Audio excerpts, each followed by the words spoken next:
예, 자, 오늘은 사무엘 하 13장 후반 부분 23절에서 마지막까지 그렇게 하도록 하겠습니다. 우리가 방금 읽은 대로 13장 후반부는 이제 압살롬이 자기 누이 다말을 욕보인 암논에게 복수하는 내용이죠. 복수하고 이제 죽이는 내용입니다. 23절에서 27절에 가면은 이제 만 2년 후에 압살롬이 암논과 다른 왕자들을 이제 양털 깎는 날에 그 큰 잔치죠. 그 잔치에 초청되는 그 과정을 갖다가 지금 설명하고 있습니다. 만 2년이라는 시간이 이제 지났죠. 자, 복수를 준비한 참 그 기간인데 아마 그 압살롬은 그 기간 동안에 참 많은 생각도 했을 것이고 참 많은 그런 치밀한 계획을 세웠으리라는 것을 우리가 누구나 다 생각해 볼 수 있죠. 그리고 지금 암논을 초청하는 그 과정에 있어서도 참 압살롬은 많은 지금 준비를 했다라는 것을 우리가 이제 살펴볼 수가 있는 것이죠.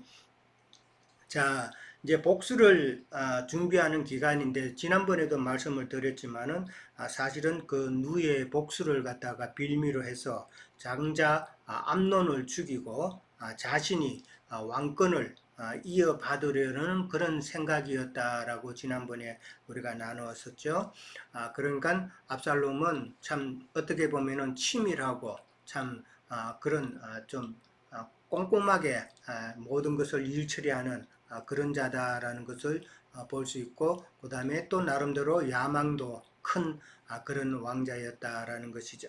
자, 만 2년 후에 에브라임 곁 바알하솔에서라고 나옵니다. 바알하솔이라는 그 지역은 예루살렘에서 서북 방향으로 한 24km 떨어진 지점이라고 그렇게 이야기합니다. 24km면은 상당히 거리가 먼 거리라는 것이죠.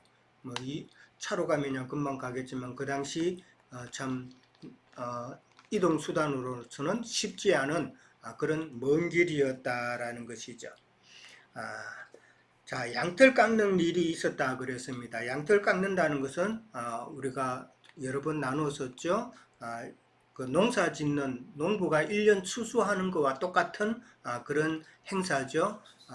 그러니까 당연히 양털 깎는 것도 참 많은 인부들도 필요하고 그 다음에 사람들이 모이다 보니까 아무래도 큰 잔치를 베푸는 그런 모양새가 되겠죠. 사무엘상 25장 2절에도 보면은 다윗의 두 번째 아내였던 아비가을이 있죠. 아비가일의 그 전 남편이 나발이었잖아요. 나발이 양털 깎는다는 소식을 듣고 다윗이 이제 자기 신하들을 보내서 좀 얻을 것을, 그때는 돌아다니는 그런 때였으니까 먹을 것을 좀 구하려고 사람을 보냈었죠. 그랬을 때에 그 나발이 다윗을 푸대접하는 그런 내용을 우리가 나누었었죠. 그랬을 때에 참 아비가일은 현명한 여인이라고 그랬잖아요. 자기 남편은 참 다윗을 푸대접했지만은 아비가일은 뒷날을 보고 다윗을 이제 음식을 공개를 했었죠. 그러다가 이제 나발이 이제 먼저 죽는 일이 이제 생기죠. 그랬을 때에 아비가일은 다윗과 또 혼인해서 두 번째 아내로서 그렇게 지내게 되죠. 거기서 난 아들이 길르압이라는 아들이죠. 사실은 압살롬보다도 먼저 난 두 번째죠. 두 번째인데도 이 길르압은 성경의 이름이 이제 그 이후로는 안 나오잖아요. 안 나오니까 어떤 신학자들은 이 길르압은 죽었다라는 그런 말도 하고 그러는데, 저는 보기에 이 아비가일이 현명한 여자라는 것을 우리는 생각해 보면은 자기의 아들이 참 왕자들 사이에 왕권을 차지하려고 하는 그런 것을 미리 알았다라는 것이죠. 그래서 어릴 때부터 이 길르압에게는 왕에 대한 그런 욕심을 가지지 못하도록 그렇게 교육하지 않았나 그렇게 생각을 해봅니다. 왜냐하면 길르압이 죽었다는 말도 없거든요. 그러니까 그냥 죽었다고 그렇게 이야기하는 것도 조금 좀 어폐가 있는 것 같고, 저는 생각하기에 아비가일이 참 현명하기 때문에 자기 아들이 그런 왕권 싸움에 휘말리지 않도록 하는 것이었다라고 그렇게 이해를 합니다. 자, 그 다음에 이제 모든 아들을 먼저 청하고 왕과 신하를 압살롬이 이제 초청을 합니다.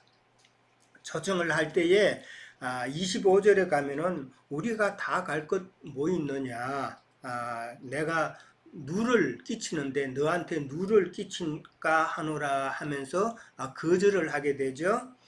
아까도 말씀드렸다시피 바알 하솔이라는 그 지역이 24km를 가야 되기 때문에 쉬운 거리는 아니죠. 그리고 며칠 동안을 그 왕이 비운다는 것도 조금 문제가 있죠. 여러 가지 문제가 있고, 그 다음에 이제 니게 누를 끼친다 그랬는데 자기네들끼리만 가서 잔치를 하게 되면은 뭐 좀 어느 정도 갖춰놓고 하더라도 경비가 어느 정도 선에서 있지만은 왕이 참여한다 그러면 이거는 또 다른 문제죠. 왕이 참여한다 그러면은 왕의 그 오가는 그 모든 경호라든지 그 다음에 왕이 가면은 거기에 따른 많은 사람들 가기 때문에 잔치도 당연히 완전히 이제 몇 배가 더 경비가 들어가는 그런 상황이 되다 보니까 다윗도 지금 너한테 누를 끼치니까 안 가겠다라고 그렇게 이야기를 합니다. 26절에 가면은 이제 그렇게 돼서 왕이 못 오게 되면은 암논이 왕 대신에 꼭 참여할 수 있도록 해달라라고 이제 압살롬이 청을 또 하죠. 이 압살롬은 왕이 자기가 베푸는 그 잔치에 참여 못할 거라는 것을 이미 알고 있었다라는 이야기죠. 왕이 참여 못할 거니까 이제 왕에게 그래도 그 간청을 해서 그래도 왕이 못 가면은 차선책으로 그러면은 암논을 갖다가 왕 대신에 좀 반드시 보내서 참여할 수 있도록 해달라라는 그런 청을 또 하게 되죠.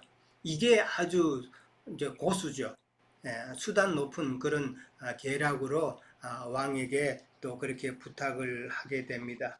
그랬을 때에 다윗이 암논이 너와 함께 갈 이유가 뭐냐라는 그런 말을 하죠.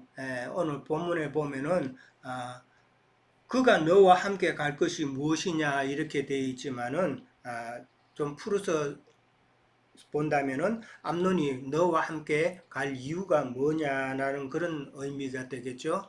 그만큼 다윗도 뭔가 조금 마음이 편치 않은 그런 생각을 가졌다라는 것이죠. 그래서 암논이 꼭 너와 가야 되느냐 이런 의도로 질문을 했는데 그 질문에 압살롬은 답을 하지 않고 간청을 또 했다 그랬죠. 참여하게 해달라고 간청을 했다라고 그렇게 이야기를 합니다. 그만큼 압살롬은 모든 그 상황을 갖다가 다 어떤 말이 나오고 어떤 대답을 하고 할 것을 이미 준비했다라는 그런 모습으로 보입니다. 그런 간청에 다윗은 어쩔 수 없이 모든 아들을 그와 함께 보내는 그런 명을 내리게 되죠. 함께 가라고 그렇게 이야기를 합니다. 뭐 다윗이 그렇게 명을 했는데 안 갈 자가 없죠. 그러면은 또 안 되니까 이제 가는데 여기서 모든 아들이라고 나왔는데 여기서 모든 아들은 이제 나중에 보면은 청년이라는 그런 표현이 나와요.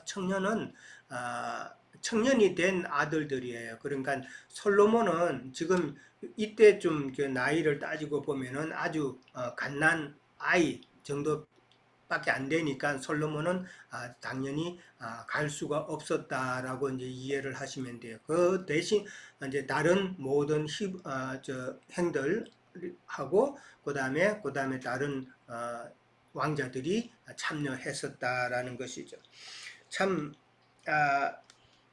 다윗 왕을 이렇게 보면은 이 압살롬의 간청에 쉽게 이렇게 허락을 해주는 것을 보면은 참 아들들을 사랑하는 그런 모습을 좀 볼 수가 있다라는 것이죠. 근데 이제 결국은 그 사랑 때문에 암논에게 속아서 다말을 참 그 욕보이게 하는 그런 불상사가 일어난 기회를 제공을 했고, 지금도 마찬가지로 이제는 또 압살롬에게 속아서 참 암논을 살해할 수 있는 그런 기회를 지금 단초를 지금 다윗이 또 제공하고 있다라는 것을 이제 생각해 봐야 되겠죠. 참 요즘으로 말하자면 오냐오냐 해서 키우는 그런 아버지의 모습인데, 이런 아버지의 모습도 단지 그렇게만 볼 것은 또 아니고, 우리 예수님께서 자기 영적인 아들들을 사랑하는 모습은 또 아닐까, 그렇게도 생각해 볼 수가 있을 것 같습니다. 자, 그 다음에 이제 28절에서 29절에 가면은 이제 큰 일이 생기죠. 이제 압살롬이 그의 종들에게 명령하여서 참 암논을 죽이는 그런 내용이 나오고, 다른 왕자들은 다 도망가는 그런 내용이 나옵니다. 28절에 보면 압살롬이 종들에게 미리 지시한 내용이 나오죠. 참 종들이 참 이게 무슨 죄가 있습니까? 그냥 주인이 시키는 대로 하는 것밖에 없는데, 종들이 이렇게 암논을 죽이게 되면은 뭐 종들이 만약에 나중에 일이 잘못되면은 종들이 다 이제 죽는 거는 뻔한 일이죠. 아, 제일 큰 뭐 태자라 그러나요? 왕자 중에 제일 큰 자, 태자를 갖다가 이렇게 죽이는 일은 아주 중범죄에 해당되기 때문에 참 종신분이지만은 그래도 또 어쩔 수 없이 해야 되는 그런 모습이죠. 압살롬의 계획대로 이제 일이 어떻게 보면 잘 풀리잖아요. 지금 압살롬의 계획대로 이렇게 일이 잘 풀리는 것은, 그렇게 해서 암논이 죽게 되는 것은, 암논이 범죄하였을 때에 다윗 선에서 엄히 치리를 했었어야 되는데, 그 엄히 치리하지 못한 것을 가지고 지금 하나님께서 책임을 물으시는 것이 아닌가, 그런 생각도 좀 해봅니다.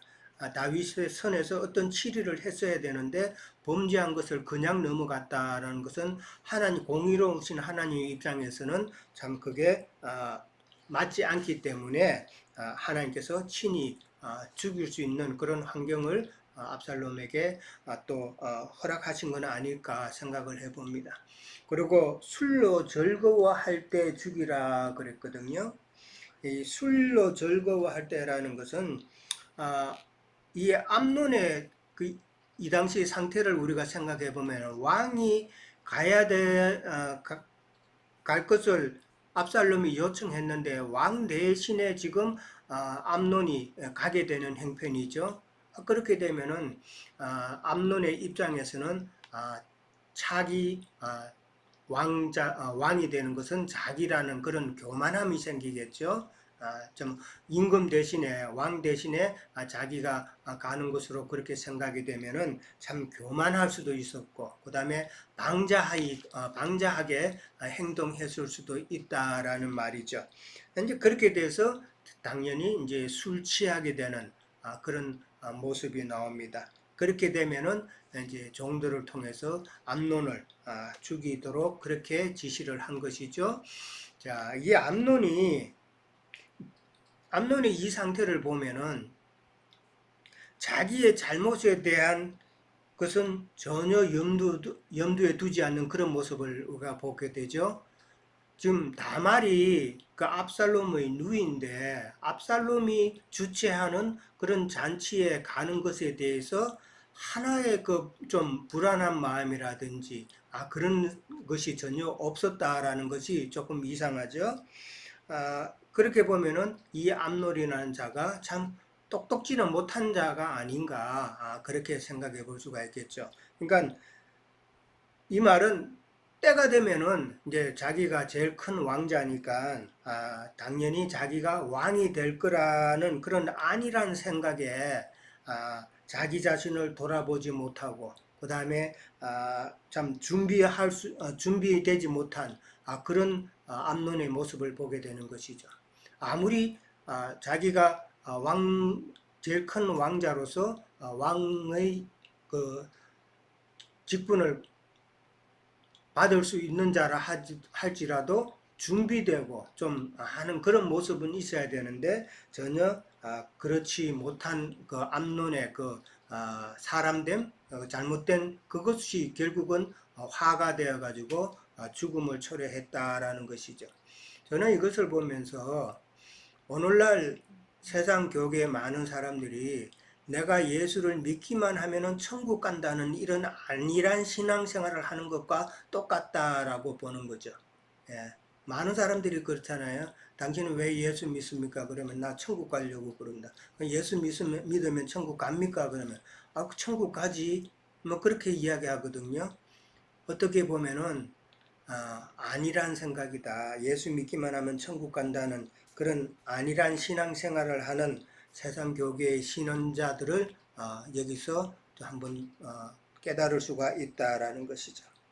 참 엄밀한 계획으로 암논을 죽이는 그 이 일은 다윗이 우리아를 죽일 때에 참 엄밀하게 계획을 세워서 엄밀하게 진행을 했던 것과 똑같은 다윗의 범죄를 생각나게 하는 것이죠.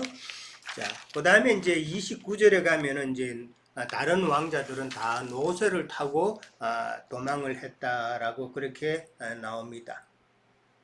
레위기 19장 19절에 보면은 우리가 잘 아는 대로 가축을 다른 종류와 함께 교미시키지 말라라는 그런 내용이 나오죠. 그런 율법이 나옵니다.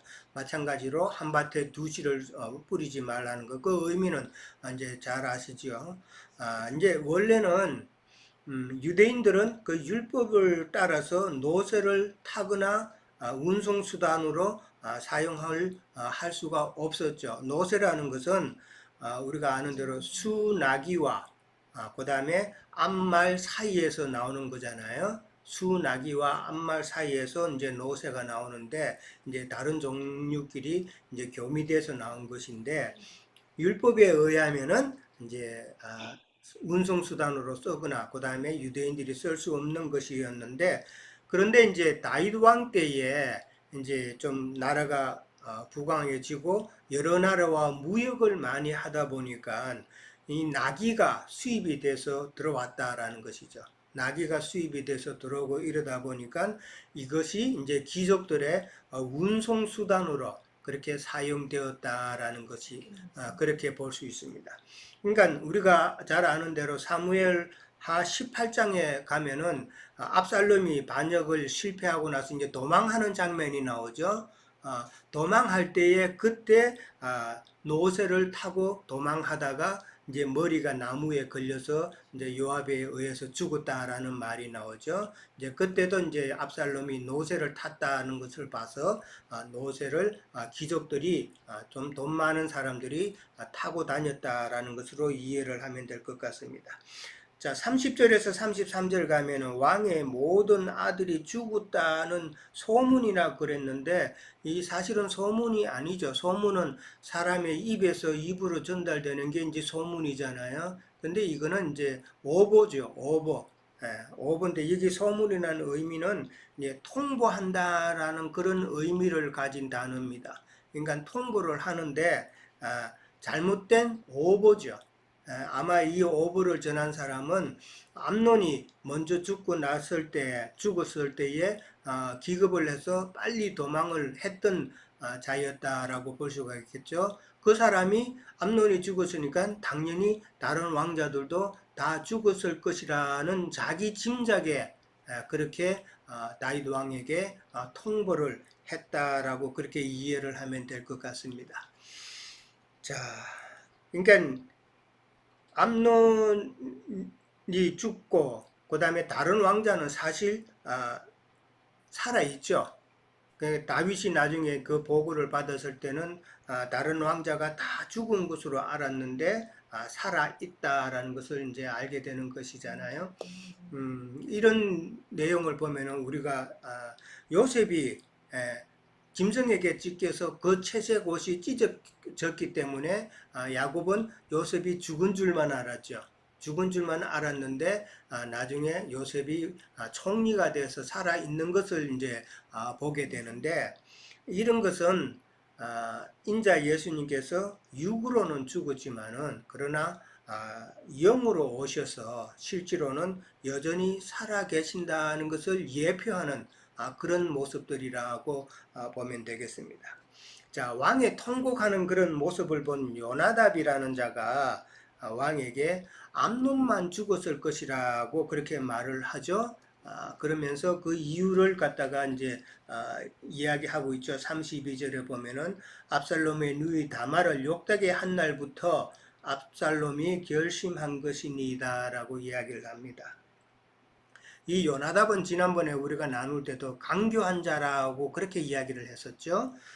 참 요나답이 그렇게 강교한 것은 압살롬이 참 그 자기 누이 다말이 그렇게 암논에게 욕보임을 당한 이후에 압살롬의 행동을 참 예의주시했다라는 것이죠.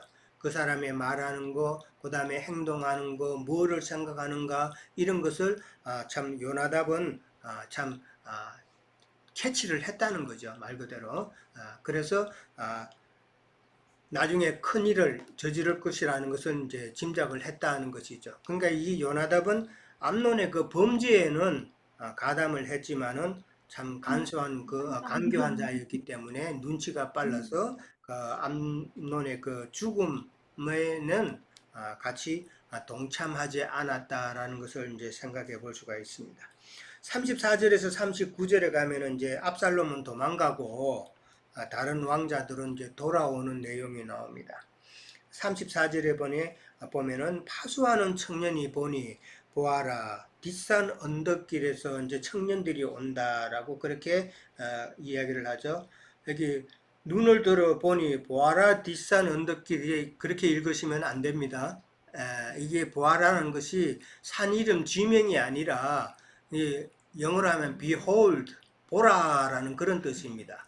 예, 이게 보아라 하고 칸마가 있어야 돼요. 그러니까 이 언덕길로 여러 사람이 오는도다 그렇게 이해를 하시면 됩니다. 지명이 아닙니다. 예, 그러니까 청년들이 이제 봤다는 것이죠. 뒷산 언덕길로 왔다라고 그렇게 표현을 합니다. 이게 이스라엘에서는 해 뜨는 쪽은 동쪽이잖아요. 동쪽이기 때문에 그 동쪽을 갖다가 앞쪽이라고 생각하는 거죠. 해 뜨는 쪽을 동쪽을 앞쪽이라고 생각하면은 해지는 서쪽은 뒤쪽이다라고 그렇게 이스라엘 사람들은 생각을 합니다. 그러니까 여기 뒷산 언덕길로 왔다라는 것은 예루살렘 서쪽 길로 통해서 다른 왕자들이 예루살렘으로 돌아왔다라고 그렇게 이해를 하시면 될 것 같습니다.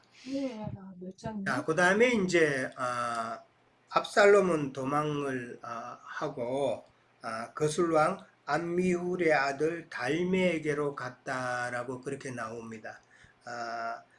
사무엘라 3장 3절에 보면은 압살롬을 갖다가 설명을 할 때에 거슬왕 달메의 딸 마가의 아들이다라고 그렇게 이제 소개를 하고 있어요. 사무엘하 3장 3절에 보면 압살롬을 그러니까 지금 달메에게로 갔다 그러니까 자기 어머니의 아버지죠. 그러니까 외삼촌, 그러니까 할아버지한테 간 것이죠. 외할아버지한테 그렇게 갔다라고 그렇게 보면 될 것 같습니다. 자, 39절에 가면은 참 3년을 이제 거기 38절에 보면 압살롬이 이제 3년을 이제 거기 있었다고 그랬어요. 참 긴 시간이죠. 긴 시간 동안에 나름대로 압살롬도 많은 심적 고통을 당했을 것이고 그 다음에 압살롬에게도 세 아들과 딸이 하나 있었는데 그 아들 딸도 참 많은 어려움을 겪었을 것이다 라는 것이죠. 자, 그 다음에 이제 39절에 가면 다윗 왕의 마음이 압살롬을 향하여 간절하니 이렇게 나옵니다. 압살롬이 지금 암몬을 죽이고 피난가 있는데도 다윗 왕의 생각은 압살롬을 향하여 간절하다는 그런 말을 합니다. 참 자식 사랑이 아까도 말씀드렸지만은 참 엄청나죠. 그러면서 또그 다음에는 암논은 이미 죽었으므로 왕이 위로를 받았다 이 말입니다. 암논이 하나는 죽었는데 그래도 압살롬은 아직 살아 있고 다른 왕자들도 살아 있으니까 그걸로 참 다윗이 위로를 받았다 그러는데 참 어떻게 보면은 다윗이 자식들을 되게 사랑하는 그런 모습이고 그런 모습은 예수님께서 당신의 영적 자녀들을 사랑하는 그런 모습으로 볼 수도 있고 그 다음에 이제 다윗의 이래 연약한 모습이잖아요. 자식에게 대해서도 큰 소리 치지 못하고 이렇게 연약한 모습은 어떻게 보면 하나님께서 다윗을 그렇게 만드신 것이 아닌가. 그렇게 연약한 모습에서 이렇게 여러 가지 어려운 일이 생길 때마다 지금 다윗은 하나님을 바라볼 수밖에 없는 그런 상태로 만드신 것이죠. 하나님께서. 예. 그래서 앞으로 많은 일들이 있을 텐데 다윗이 만약에 강건하고 그 다음에 아주 강한 면이 그대로 살아서 자기가 그렇게 함부로 문제를 해결하려고 할 수도 있었다는 것이죠. 이제 그것을 하나님께서는 막으시는 것이 아닌가. 다윗을 연약한 상태로 두어서 많은 어려움이 있을 때, 연단이 있을 때 하나님만 바라보게 하는 그런 하나님의 뜻이 숨겨져 있는 것이라 생각을 해봅니다. 자, 저는 여기까지 하겠습니다. 예. 이어주세요.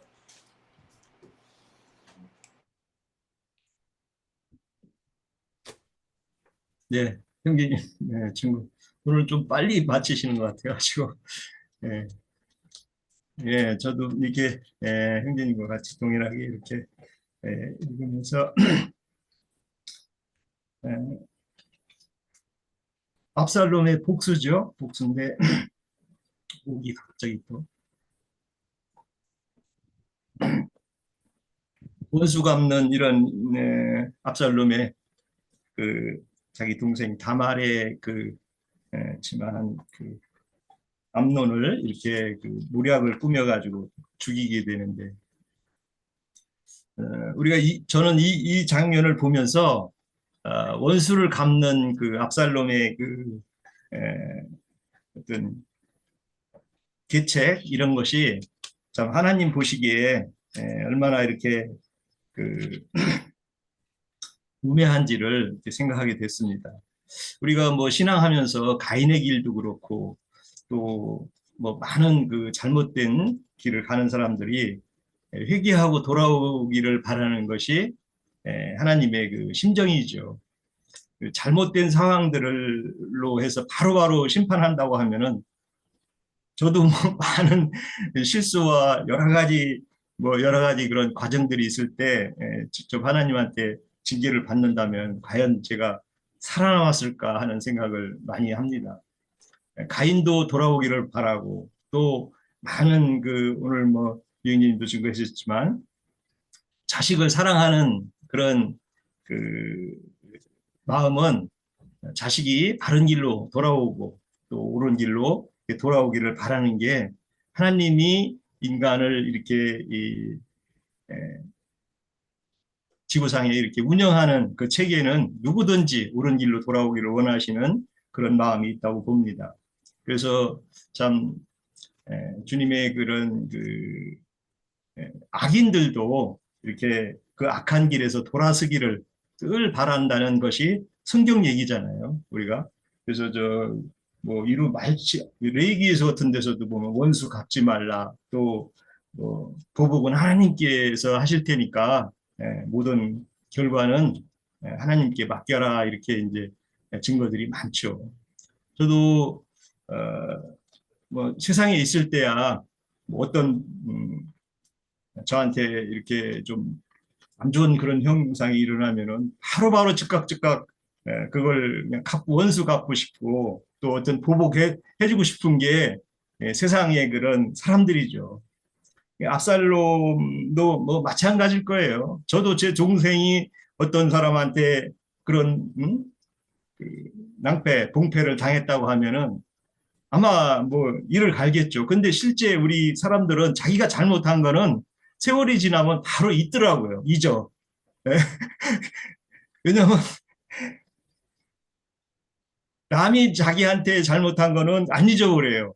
근데 내가 남한테 잘못한 거는 바로 잊어요. 이 사람이 그게 참 그 모순이죠. 우리 인간들이 그런 것이 뭐 다 물론 모든 일을 다 기억할 수는 없겠지만은 그런 사람의 우매라고 할까 그런 부분이 있는 것 같아요. 그래서 신앙생활에서도 보면은 에, 회개라는 것이 개념이 참 많이 필요하고 지난번 그 형제님 그 예수님이 그 주변 마을에서 옳게 이렇게 증거하고 진리를 증거하면은 그 말씀을 듣고 따라와야 되는데 어떻게 뭐 이 시골에서 자란 그 예수라는 사람이 이렇게 진리 말을 하느냐 하고 뭐 이상하게나 보고 뭐 의아하게나 보지 우리가 정말 진리를 만났으니까 이 진리를 증거하는 사람한테 우리가 가야 되겠다. 진리 사는 사람하고 더 이렇게 해봐야 되겠다 하는 그런 회개의 마음이 참 갖는 사람이 아주 드문 것 같아요. 그래서 복음을 전파해도 뭐 우리가 소돔성에서도 그 사위들도 참 우스갯소리로 알았다고 그러는데 천사들이 전하는 말들을 우스갯소리로 들었다고 하는데 곧 이 세상은 심판이 오고 또 어마어마한 징계가 올 거다고 얘기를 해도 그냥 농담으로 이렇게 듣는다는 것이죠. 자기가 한 일에 대한 기억이 이렇게 반감되는 거예요. 이 지금 어, 암몬이라는 이 아들 다윗의 아들도 자기가 한 것이 회개가 되고 했으면 벌써 부모인 다윗에게 와서 이것을 제가 이런 일을 저질러서 회개하고 이걸 어떻게 또 압살롬도 불러서 나의 이 잘못을 어떻게 처리해야 되겠냐고 이렇게 하는 정신이 있어야 되는데 참 그게 쉽지가 않다는 거죠. 그래서 베드로후서 3장 9절 같은 데도 보면은 오래 참으시는 하나님을 증거하죠.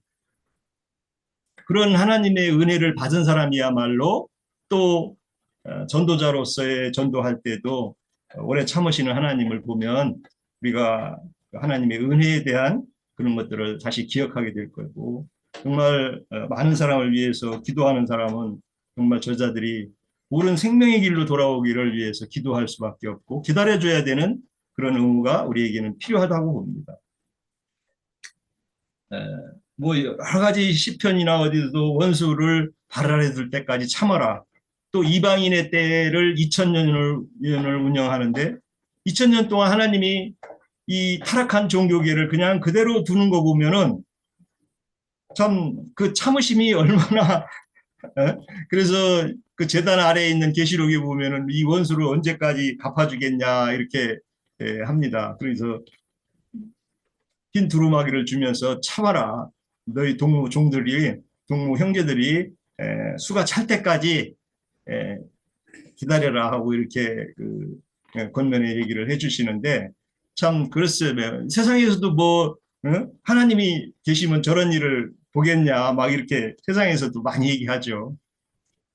어떤 불행한 일이나 참 세상에 그 인류 도덕적인 이런 것이 허물어지고 할 때 하나님은 안 계신다 이렇게 뭐 우리가 그런 소리를 많이 하는 분들을 많이 보죠.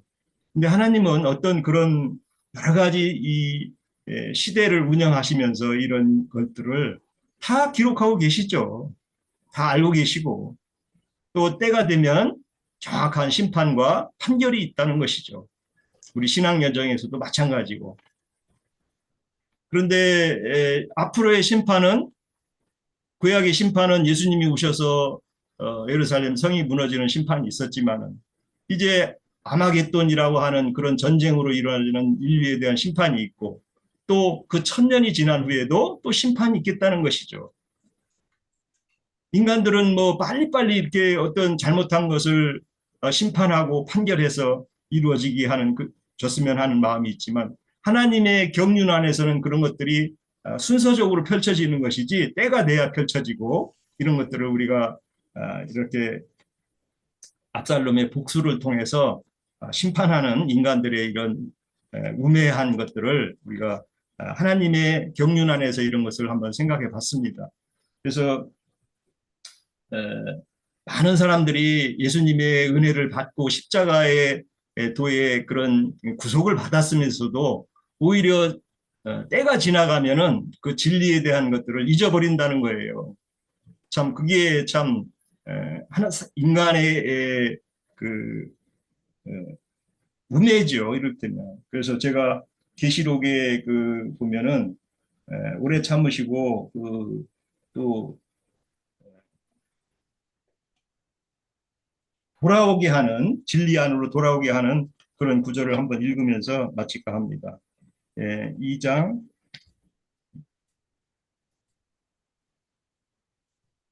27절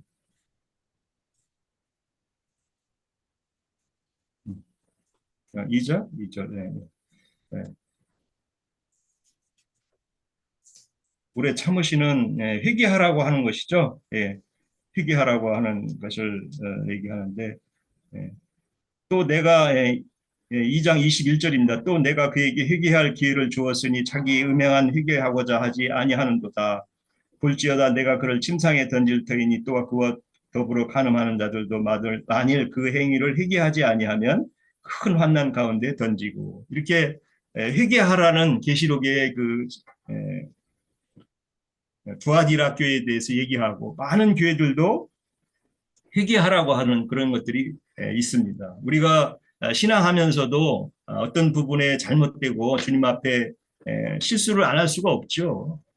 늘 우리는 그 실수 안에 있는 연약한 존재들이기 때문에 그래서 그런 돌이키고 회개하는 것을 하나님은 늘 원하시고 진리 안으로 돌아오게 하는 그런 하나님을 압살롬의 이렇게 인간적인 보복을 하는 걸 통해서 인간들이 향해진 하나님의 사랑, 오래 참고 기다리시는 하나님을 이렇게 참고해 봤습니다. 마치겠습니다. 예, 수고하셨습니다. 자, 그 다음에 또 연결하시죠?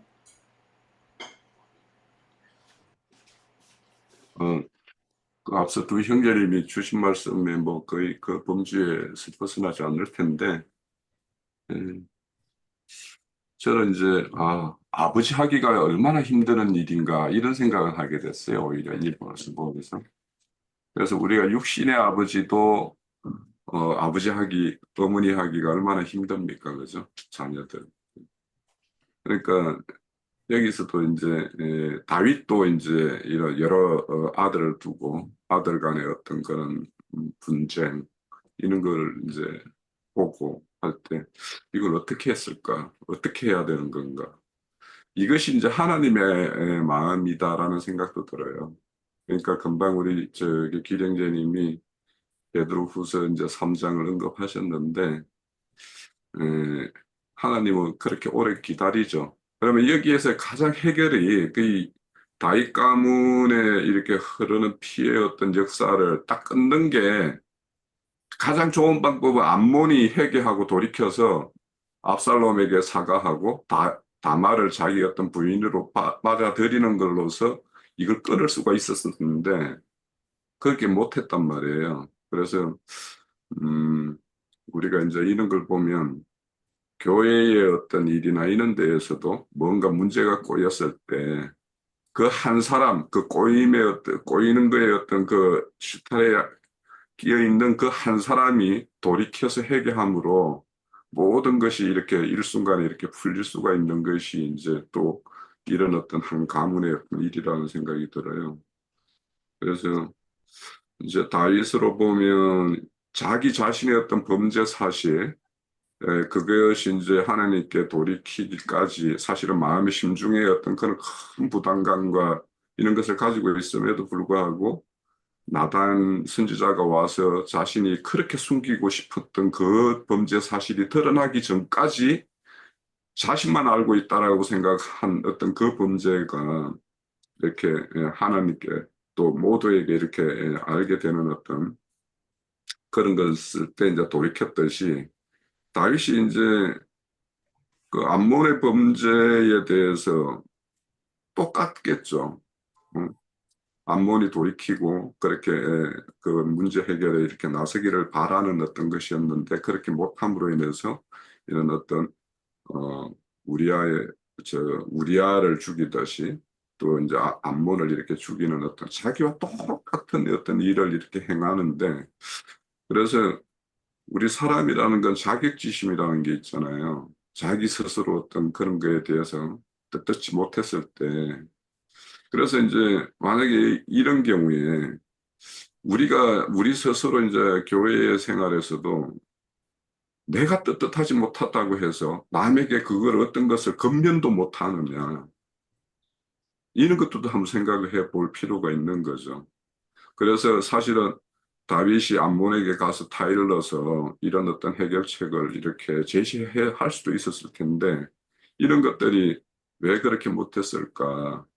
이런 것들이 이제 인간의 어떤 자격지심이라는 게 있기 때문에 그런데 우리의 어떤 자격지심이라는 것이 어찌 보면 인간의 어떤 얄팍한 양심인데 그것 때문에 뭔가 좋은 어떤 해결책이 있는데 그 해결책도 제시 못하고 말도 못하고 이럴 것인가 이런 것들도 우리가 어떤 전체 단체 생활을 하면서 내가 비록 부족해도 이것이 옳다라면 옳은 것을 권하고 근면하고 그렇게 하는 것이 저는 맞다라는 생각을 좀 해요. 그래서 여기에 뭐 아까 형제님 말씀 중에서 보면은 은수 갚는 것이나 뭐 이런 것들이 다 하나님의 어떤 속한 것이다라는 어떤 그런 말씀도 주셨던 것 같은데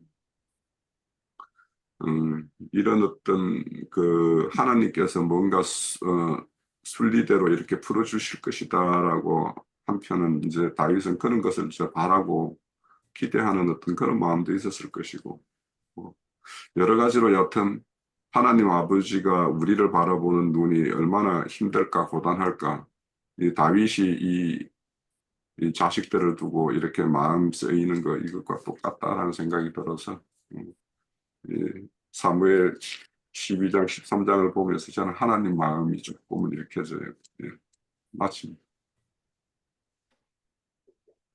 예, 감사합니다. 참, 모든 아버지의 마음을 대변해 주는 것 같습니다. 뭐 자식 키우는 건 아버지뿐만 아니라 사실 어머니가 더 힘들죠. 예, 더 힘드는데 예. 자, 혹시 또 다른 지체분부터 참가하실 분 계신가요? 안 계세요? 예. 오늘 저 장영재님 지금 안 보이시는데